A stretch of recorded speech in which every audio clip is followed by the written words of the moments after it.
17 मार्च है और chamber of commerce का चुनाव का समय है और होली का भी माहौल बना हुआ है। होली मिलन समारोह भी हो गया, लेकिन ये क्या 250 रुपये का खेल है जो यहाँ से लेकर नौगछिया में बाजार में फैला हुआ है। चैम्बर ऑफ कॉमर्स के वर्तमान अध्यक्ष हैं 31 तारीख तक। अशोक भिवानी वाले से मैं बात करूंगा कि ये 250 रुपये का खेल कहाँ से ले आए, अब उसके बाद इनको वोट देने का अधिकार, छीनने का अधिकार किसने दिया और क्या क्या कुछ नियम है, मैं इनसे बात करूंगा और ये जवाब देंगे। उसके बाद में बद्री बाबू से बाद में बात करूंगा। उसको आप चैम्बर ऑफ कॉमर्स के वर्तमान अध्यक्ष हैं, ये 250 रुपये का अचानक आप ले आए। आपकी जानकारी के लिए बता देता हूँ और आप सभी लोग भी सुनिए। ये 250 रुपये की बात 2015 में ही आम सभा में निर्धारित हो गई थी। उस समय श्री सैलेंद्र जी सराफ अध्यक्ष थे और जगदीश चंद्र मिश्रा पप्पू जी महामंत्री थे। उसी समय ये 250 रुपया आजीवन सदस्यों से मांगने की बात आम सभा से पारित हुई दिनांक 9 नवंबर 2015। 1954 में चैम्बर की स्थापना हुई है और अभी काफ़ी अनुभवी आदमी आप हैं। संविधान में कोई भी नियम लाने के लिए किस तरह से लाया जाता है नियम? संविधान में जब भी कोई नियम को बदलाव किया जाता है, जिसको आप संविधान संशोधन कर सकते हैं, उसके लिए संविधान संशोधन की आम सभा बुलाई जाती है, जिसमें 75 सदस्यों की उपस्थिति जरूरी होती है। तो ये क्या इसमें इस नियम का पालन किया गया था? बिल्कुल किया गया। आप उसमें मौजूद थे। 108 सदस्य थे वहाँ मौजूद। उसमें आपका भी सिग्नेचर है। उसमें तो बहुत तरह के नियम कानून लागू किए गए, खाली संविधान में एक ही नियम थोड़ी लागू किया गया। सारे नियम चालू। सवाल उठ रहा है आप पर बार बार। मेरे पर सवाल इसलिए उठ रहा है कि मैं अभी अध्यक्ष हूँ। कार्यकारिणी का निर्णय है, आम सभा का निर्णय है। यह निर्णय सभी सदस्यों का है, ये मेरा अकेले का निर्णय नहीं है। और ये जो आप अभी प्रश्न उठाए कि केवल यही क्यों लागू किया गया, उसी संविधान संशोधन में यह भी तो बात आई कि नौगछिया में बूथ रखा जाएगा। इसके पहले तो कभी नौगछिया में बूथ नहीं रखा गया। उसी संविधान संशोधन के द्वारा जो बात पारित हुई है, उसी के तहत आज नौगछिया में बूथ रखा जा रहा है। उसका क्यों नहीं विरोध हो रहा है? उसका भी विरोध कीजिए। आप बताइए, चैम्बर के काफी अध्यक्ष रहे और अशोक भिवानी वाले लगातार विवादों में क्यों बने हुए हैं, क्या कारण है? जो आदमी सत्य के साथ चलता है वो विवाद में ही रहता है। तो 250 रुपया में आप बोल दिए कि वोट से वंचित कर दिया जाएगा, यह अधिकार आपको किसने दिया? ऐसा अधिकार संविधान में नियम लागू है। ऐसा अधिकार मुझे किसी ने नहीं दिया है। ये अधिकार मेरे पर भी लागू होता है। यह जो नियम है ये मेरे पर भी लागू होता है। अगर मैं 250 नहीं दूंगा तो मुझे मतदान देने का अधिकार नहीं है। यह अधिकार आप सभी सदस्यों ने दिया है। यह आप सभी सदस्यों ने संविधान सभा के द्वारा आपने नियम बनाया, न कार्यकारिणी को है। इस अध्यक्ष इस नियम को बनाने का, इस तरह के संविधान का संशोधन करने का अधिकार आम सभा में आम जनों के द्वारा, सभी सदस्यों के द्वारा, सभी सदस्यों के लिए, चैम्बर की प्रगति के लिए, चैम्बर के हक में लिया गया है। कैसे चैम्बर चलेगा? विपक्ष का मानना है कि ये व्यक्तिगत अशोक भिवानी वाले का निर्णय है। अगर विपक्ष का ये मानना है कि एक व्यक्तिगत अशोक भिवानी वाला, बात तो पूरी बाजार में फैली हुई है, यहाँ से नौगछिया तक। जब इलेक्शन का समय होता है तो चुनाव में प्रतिद्वंदिता होती है जी। तो प्रतिद्वंदी लोग कोई न कोई मुद्दा खोजते हैं। ये एक सुगम, बहुत ही अच्छी बात है कि प्रतिद्वंदिता जो लोग ये विषय को उठा रहे हैं वो भी उस निर्णय में शामिल हैं। आप अभी विपक्ष में देखिए, उपाध्यक्ष अजीत जैन है और उन्होंने वही संविधान संशोधन समिति के संयोजक रहे। उन्होंने ही यह संविधान का संशोधन का प्रस्ताव रखा जिसको कार्यकारिणी में पास किया गया। और उस कार्यकारिणी में आज जो विपक्ष के लोग बात कर रहे हैं उसमें सरवन जी बाजोरिया, शरद जी सरारपुरिया, पुनीत जी चौधरी, आशीष सर्राफ इत्यादि सभी लोग शामिल हैं। तो आज वही अपने ही निर्णय पर प्रश्न उठा रहे हैं। मेरे निर्णय पर प्रश्न नहीं उठ रहा है। ये निर्णय तो उनके द्वारा किया गया है। मैंने मोबाइल क्यों चुराया? 3 तारीख तक, 31 तारीख तक आप मार्च अध्यक्ष रहिएगा। आप अपने कार्य से खुश हैं, संतुष्ट हैं अपने कार्यों से? मेरे कार्यों से सभी सदस्य संतुष्ट हैं। लेकिन मैं संतुष्ट नहीं हूँ, क्योंकि मेरी तमन्ना कुछ और भी कार्य करने की। क्या तमन्ना थी आपकी? मेरी तमन्ना यह थी कि एक बहुत बढ़िया स्मारिका निकलती, एक बहुत बढ़िया डायरेक्टरी बनती जिसमें सभी सदस्यों के फोटो, टेलीफोन नंबर, एड्रेस रहते, सभी लोगों के ब्लड ग्रुप्स रहते। जब भी किसी को कोई आवश्यकता होती, भागलपुर के सभी डॉक्टर्स के भी उसमें लिस्ट रहती और जो चैम्बर के डॉक्टर्स मेंबर हैं उनके द्वारा उनको सेवा दी जा सकती। इस तरीका की मेरी भावना थी कि मैं इस सब तरह के काम करूंगा। तो 250 वाला बात लाई, तो ये बात भी आप ला सकते थे उसके साथ। ये तो ऐच्छिक कार्य हुआ ना। जब आप अध्यक्ष बनेंगे तो आप चैम्बर के हित में चैम्बर को और ऊंचाई पर ले जाने के लिए क्या क्या कर सकते हैं। तो मेरे मन में 2 बात मुख्य रूप से थी जो मैंने संविधान आम सभा संशोधन में कही थी कि मेरी इच्छा है कि व्यापारियों के आर्म्स लाइसेंस मिले। और आर्म्स लाइसेंस के लिए मैंने तत्कालीन एसएसपी निताशा गुड़िया जी से बात भी कर रखी है। उन्होंने कहा था कि आप प्रपोजल लाइए, मैं उसके पास कराऊंगी और डीएम साहब से बात करके आपको लाइसेंस दिलवाऊंगी। पहली बात। दूसरी बात, जो हमारे सदस्यों के अंचल की रसीदें पेंडिंग चल रही है, उसके ऊपर मैंने आम सभा में अपने उद्बोधन में कहा था, अपने उद्बोधन में ये बात कही थी कि मैं सबों की अंचल की रसीदें कंप्लीट कराऊंगा। मैंने 2 बार अंचल का कैंप लगवा दिया है, फिर एक बार लगवाने की क्यों है? क्योंकि कुछ लोग छूट गए हैं। जो लोग छूट गए, मेरा अंतिम सवाल आपसे, फिर सदस्यों से बात करूंगा। और अंतिम सवाल, लंबा वीडियो में नहीं लूंगा। क्या 250 रुपया जो नहीं देगा उसको आप वोट से वंचित कीजिएगा, इससे आप संतुष्ट हैं? पहली बात तो आप ये जानिए कि ऐसा कोई सदस्य नहीं है जो 250 रुपया नहीं दे रहा, तो फिर वंचित होने का सवाल कहाँ आया? इसको आप तत्काल अपने पावर से बोल सकते हैं कि इस बार दे सकते हैं, अगले बार से 250 पावर की जरूरत तो तब होगी जब कोई आएगा, को भगाने के लिए लाठी का जरूरत पड़ेगा, तब जब कोई आएगा वैसा। हमारे सारे सदस्य पैसा दे रहे हैं, तो आराम से दे रहे हैं। इस बार अध्यक्ष के रूप में आप बद्री बाबू को लिए हैं? हम क्यों लिए हैं? समाज ने लिया है। कितने लोगों ने लिया है? कितने लोग, कितने सदस्य हैं आपके ग्रुप में? हमारे ग्रुप में अभी 22 सदस्य हैं। 22 सदस्य हैं। अब विपक्ष में कितने सदस्य? 24। और निर्दलीय कितने हैं? 2 निर्दलीय। कुल कितने हुए? 48। हाँ। अब देखिए, बद्री बाबू से मैं बात करता हूँ। चैम्बर एक ऐसी संस्था है जो व्यापारियों को मिलजुल कर चलना चाहिए, लेकिन ये गुटबाजी कहाँ से आई? क्योंकि समाज पूछेगा, जनता पूछेगी कि चैम्बर में गुटबाजी कहाँ से आई। क्या लगता है बद्री बाबू, बहुत अनुभवी आदमी आप हैं और वकील भी हैं, एक अच्छे पेशे से, आप परिवार से भी आप आते हैं, तो चैम्बर में ये आपसी बात कहाँ से आ रही है? देखिए, सबसे बड़ी बात ये है कि 2 गुट बन गए या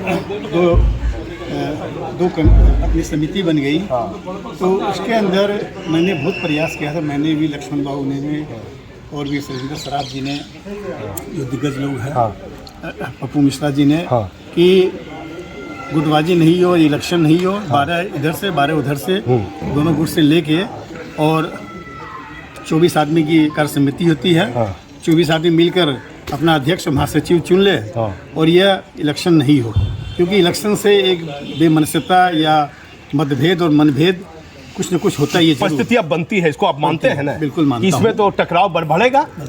इसलिए जहाँ तक जो मेरा स्वभाव है, आप सभी को जानते हैं कि मैं टकराव चाहता नहीं, और मैं सबका सम्मान करता हूँ, चाहे वो पक्ष हो चाहे विपक्ष हो। क्या संदेश आप देना चाहते हैं? मान लीजिए अध्यक्ष पद पर आप जीत के आते हैं बद्री बाबू, तो इस 250 रुपये वाले मामले को आप कितना समर्थन कीजिएगा?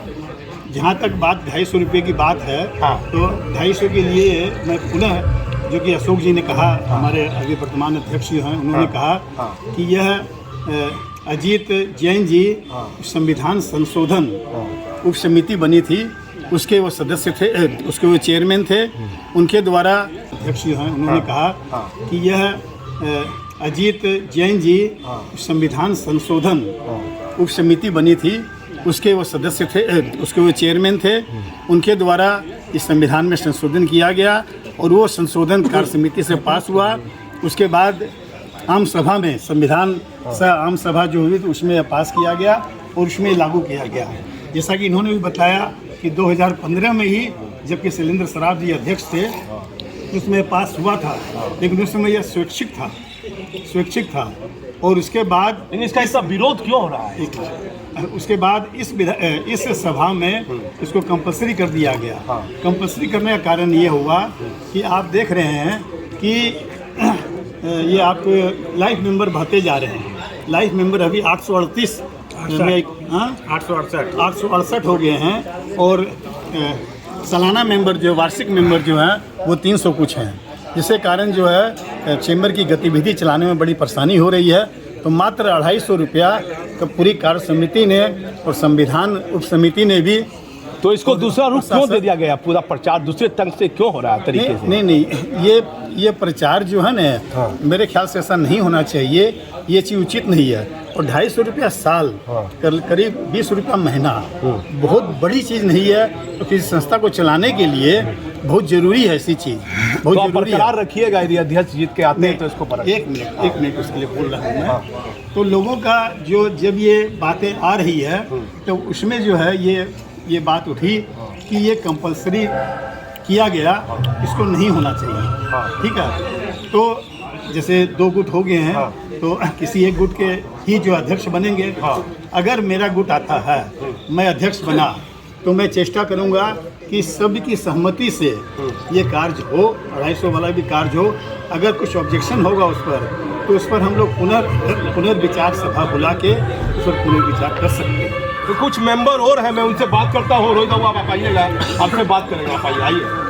कितना आप कितना संतुष्ट हैं? आप बोलिए 250 रुपये वाला मामले से कितना संतुष्ट हैं? 250 रुपये वाला जो मामला है उससे हम लोग संतुष्ट हैं, क्योंकि चैम्बर जैसी संस्था के देखरेख के लिए 250 रुपये का जो सुविधा शुल्क लगाया गया है, ये बिल्कुल भी जेन्युइन है और इसको कंटिन्यू करना चाहिए, ताकि जो है चैम्बर की गतिविधि यह अच्छे से चलती रहे। क्या आप संतुष्ट हैं बद्री बाबू को अध्यक्ष पद के लिए दिया गया है?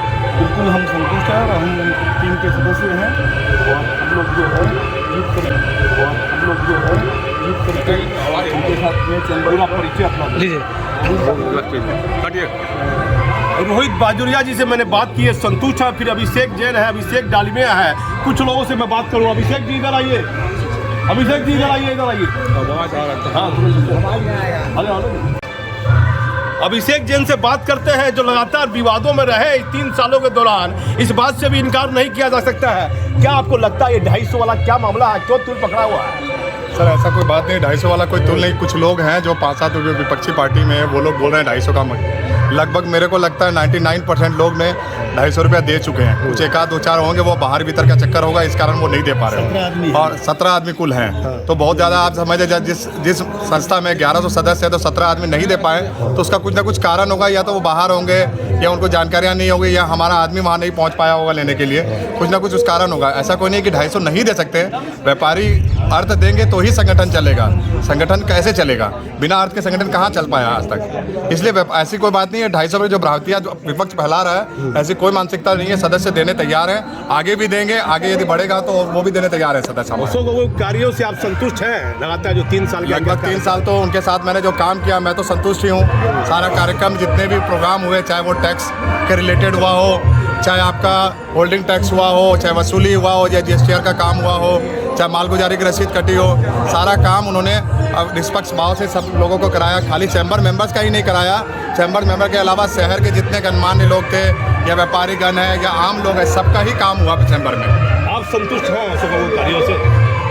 मैं ही नहीं, पूरा व्यापारी समाज इस काम से संतुष्ट है और सभी लोग चाहते हैं कि अशोक जी फिर से इस टीम लेके आएँ जो और अच्छा काम आगे होता रहे। इसीलिए हम लोगों ने बद्री बाबू को अपने अध्यक्ष बनाते हुए इस काम को आगे बढ़ाया है। कैसा लग रहा है बद्री बाबू खड़ा किए हैं अध्यक्ष पद के लिए? निश्चित तौर पे इनके जैसा सुयोग्य उम्मीदवार, सरल स्वभाव और सहज व्यक्तित्व पूरे शहर में मिलना मुश्किल है। और मेरे ख्याल से जितना निर्विवाद इनका व्यक्तित्व है, वैसे ही निर्विवाद शैली इनके इलेक्शन को लड़ने की है। तो इनके गाइडेंस में हम लोगों को इनकी टीम में सम्मिलित होते हुए निश्चित तौर पे बहुत गर्व की अनुभूति। युवाओं की टोली बनी है, इसको क्या कहिएगा? 250 रुपये वाला विवाद लगातार तुल क्यों पकड़ रहा है? 250 का कोई विवाद नहीं है। Opposition for the sake of opposition, यह एक पुरानी कहावत है। और कुछ तो अपोजिशन को कुछ नहीं मिला, तभी तो ये छोटा सा मुद्दा उठाया गया। उनको 3 साल के कार्यकाल में कहीं एक ऐसी जगह नहीं दिखी अशोक भिवानीवाला जी के कार्यकाल में जिस पे वो उंगली रख सकें। तो यह एक बिना काम का मुद्दा, जो कि मुद्दा है ही नहीं। जैसे हम लोगों ने किसी एक प्रसिद्ध पॉलिटिशियन का सुना था ना कि मंदिर के एक तरफ से आलू डालो और सोना निकलेगा, इस तरह के बेसिर पैर की यह बात है। 20 रुपये प्रति माह, 250 रुपये को प्रति माह पे जब बांटेंगे, 20 रुपये प्रति माह हुआ। इससे न्यूनतम राशि किसी भी संगठन को सुचारू रूप से चलाने के लिए नहीं मांगी जा सकती थी। और इस पे आम सभा की सहमति, अशोक जी का निर्णय नहीं है, पूरी चैम्बर आने के लिए नहीं मांगी जा सकती थी। और इस पे आम सभा की सहमति, अशोक जी का निर्णय नहीं है, पूरी चैम्बर का निर्णय है। और सर्वसम्मति से सबने इसको माना है। और अगर बाद में फिर आम सभा अगर चाहेगी इसको हटाना, तो फिर वो स्वतंत्र है उसको करने के लिए। अशोक जी है ही नहीं। युवा लोग हैं जो इस बार में खड़े हुए हैं। क्या नाम हुआ आपका? निमित गोयन का। कैसा लग रहा है? युवाओं की एक नई टीम बन रही है, इसको क्या कैसे लेते हैं, किस रूप में ले रहे हैं? बहुत अच्छा लग रहा है। ये एक बहुत बड़ा मनोबल की बात है कि बहुत अच्छे मनोबल से हमें आगे बढ़ने का मौका मिल रहा है। हमें मौका मिल रहा है, 26 साल की उम्र में चैम्बर का इलेक्शन लड़ने का मौका मिल रहा है। ये मेरा सौभाग्य है और एक बहुत अच्छा एक्सपीरियंस है आगे के लिए। क्या नाम हुआ आपका? निमित गोयन। कैसा मानते हैं अशोक कार्य को, कैसा मान रहे हैं? बद्री बाबू जो अध्यक्ष के रूप में लिए आज चैम्बर को हम जान रहे हैं तो अशोक भिवानीवाला जी की वजह से ही जान रहे हैं। आज उन्होंने मुझे चैम्बर से जोड़ा, आज उनके कार्यशैली को मैंने देखा और उनसे कुछ नया ही सीखा है। और हमने प्रस्तुत किया है एज अ कमिंग प्रेसिडेंट, उनसे भी मेरा बहुत अच्छा संबंध है और वो भी एक बहुत अच्छे जानकार व्यक्ति है। उनसे भी निश्चित ही में हम कुछ सीखेंगे। क्या नाम हुआ? निमित गोयल। कितना पढ़े लिखे हैं? मैं बीकॉम हूँ और इंटर है मेरा, सीए इंटर। आप संतुष्ट हैं? जी। आप देखिए नौजवान था, आप जोनी संथालिया जी हैं और अनिल जैन से मैं बात करूंगा। जोनी जी क्या कहिएगा कि चुनाव को लेकर बड़ा आप तैयारी में है, पहली बार चुनाव लड़ रहे हैं, आपके भाग्य की किस्मत भी इस बार है, क्या कहिएगा इस बार? अब इस बार हम लोग सबने निर्णय लेकर ये निर्णय लिया कि इस बार हम लोग बद्री अंचल को जो है प्रेसिडेंट बनाएंगे और इनके कार्य के साथ हम लोग अपने कार्य करके और चैम्बर को आगे बढ़ाने के लिए हम लोग पूरी सफलता और मेहनत के साथ करेंगे। अब देखिए अनिल जैन जी से बात करता हूँ। अनिल जी कैसा लग रहा? अनिल कड़ेल जी से बात करता हूँ। अनिल जी कैसा लग रहा आपको? बहुत खुशी की बात लग रही है और कंधे में अगर दावत मिले तो हम लोग दिन हो या रात तैयार है काम करने के लिए, समाज के लिए, चैम्बर के लिए। कैसा लग रहा आपको? सुबह हुआ कार्यक्रम कैसा लगा?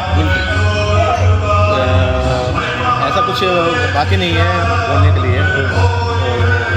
अशोक अंकल के कार्यकारिणी में जो काम हुआ है मेरे नज़र में बहुत बढ़िया हुआ आज तक।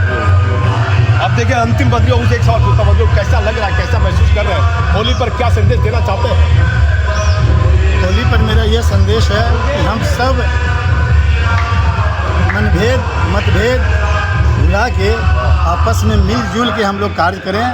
हमें समाज का भला करना है, हमें चैम्बर के सदस्यों का भला करना है, हमें व्यापारी और व्यवसायियों का भला करना है और हम सब मिल के कार्य करें। क्योंकि देखिए चुनाव जीतना हारना ये तो तकदीर की बात है, ये तकदीर की बात है। तो इसमें कोई तो विपक्ष को भी आप मानते हैं कि सब भाई बंधु हैं आपके? जो बिल्कुल सबको मानता हूँ सर कि सब मेरे भाई बंधु हैं और सब मेरे तो क्या कहिएगा सरवन बाजुरिया गुट को, क्या बोलना चाहिएगा मेरे चैनल पर?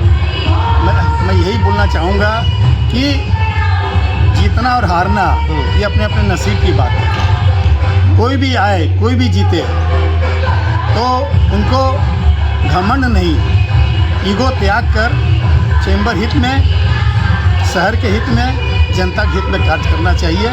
और मैं तो अगर आया तो मैं ज़रूर चैम्बर हित में सबको साथ लेके कार्य करूँगा और सबका भला चाहूँगा। देखिए अच्छी बात कही है बद्री प्रसाद छापोलिया जी ने कि मैं सबको साथ लेकर चलूँगा, और सरवन बाजुरिया वाले गुट के बारे में एक अच्छी बात कह दी कि समाज के हित के लिए इनके सभी भाई बंधु हैं, कोई इनका विरोधी नहीं है।